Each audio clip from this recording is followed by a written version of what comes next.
চল। স্যার আর মারলে তো মরে যাবে স্যার, কি করবো? চল।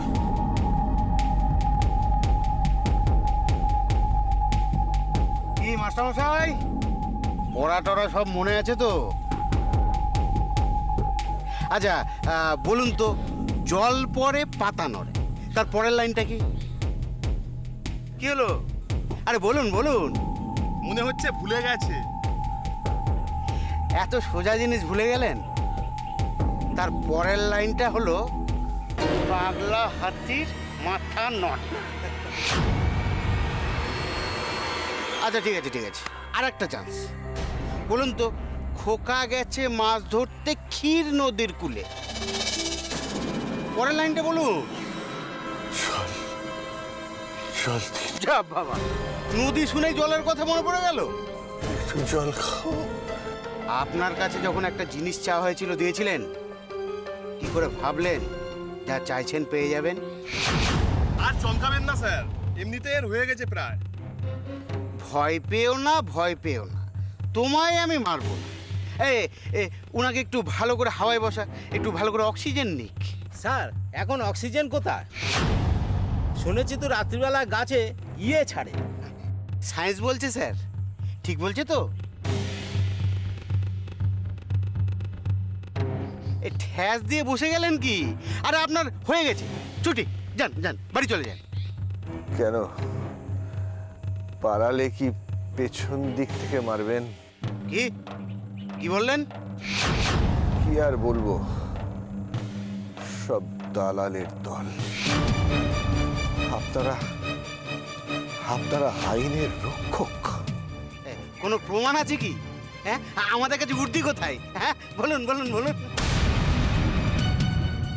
আগের বারও সাবধান করেছিলাম, আপনি কথা শুনবেন না, ও আর তুমি করবে। এত কথার কি আছে?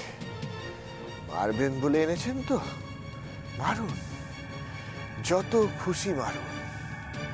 ওই পেছন থেকে গুলি করে বলবেন ঈশ্বর চক্রবর্তী পালাতে গিয়ে মরেছে। না অফিসার, সেটা হবে না। মারতে হলে এখানে মারুন, এখানে মারুন। মরবো, তোর নাম নিয়ে মরবো না অফিসার।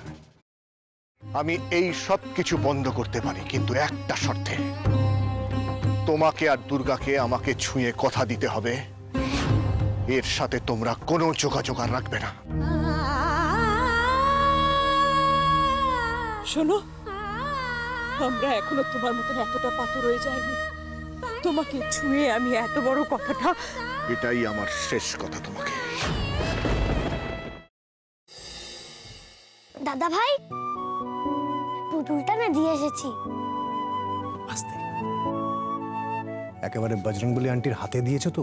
না, আমরা তো দরজা দিয়ে গড়িয়ে দিয়েছি। ঘরে তো ঠাম্মু ছিল, তাই ঢুকতে পারিনি। মা ঘরে ছিল?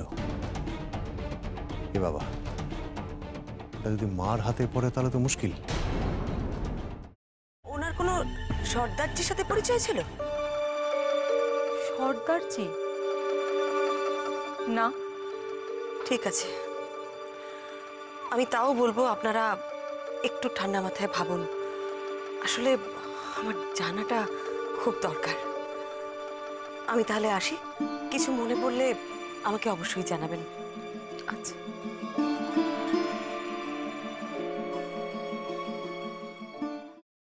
ফ্রাইং প্যানে Emami healthy and tasty refined rice bran oil গরম করে তাতে গোটা কালো সর্ষে আর কারি পাতা ফোড়ন দিয়ে ওর মধ্যে একে একে টমেটো কুচি, বাঁধাকপি বাটা, নুন, হলুদ গুঁড়ো, শুকনো লঙ্কা গুঁড়ো আর সামান্য চিনি দিয়ে ভালো করে কষিয়ে নিয়ে ওই মিশ্রণে কুড়িয়ে বেটে রাখা নারকেল, পাকা লঙ্কা কুচি আর কারি পাতা দিয়ে ভালো করে নাড়াচাড়া করে নামিয়ে নিয়ে নারকেলের স্লাইস, পাকা লঙ্কা স্লাইস আর কারি পাতা দিয়ে সাজিয়ে সার্ভ করুন বাঁধাকপির ঝাল।